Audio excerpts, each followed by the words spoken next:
So thank you so much for clicking, and today it is going to be a book review day, and the book which is going to be reviewed by me today is, as you can see it in the screen, is Beyond the Black Door by A.M. Strickland, and as you may have guessed, it is a fantasy novel, and you can see the picture of the author in the screen.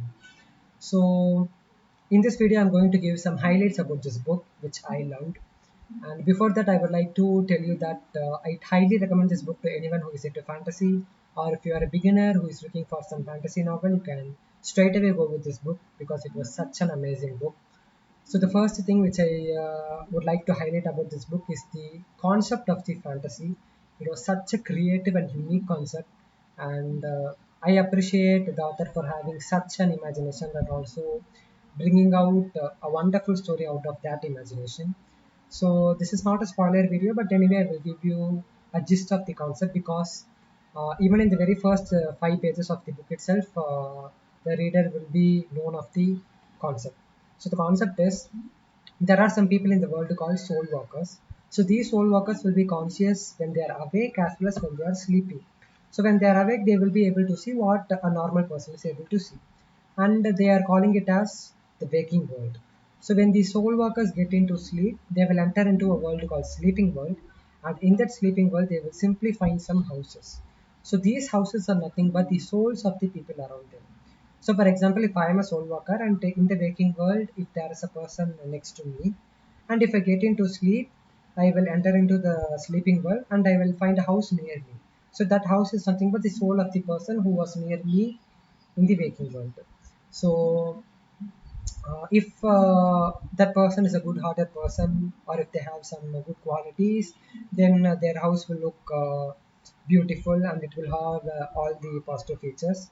Or instead, if that person is an evil-hearted person, then their house will look creepy and it will have all the negative features. So you can also get many secrets about the person from their soul house because like we can get to know a person by digging their soul, right? So this is not everything about the concept. There is so much things to be added to the picture, so you will get to know them when you give a read. So the next highlight is nothing but there is no childish magic in this story. So there is not a person using bands or using their hands to suddenly bring up some stuff. There is no such thing. So there is no spells. So no such thing. There is only pure fantasy with some 1 to 2% of magic. So there is also a perfect blend between the fantasy and reality because in the waking world you will get to see only the reality, and only in the sleeping world the source of fantasy will be present. So there's a perfect blend between those two.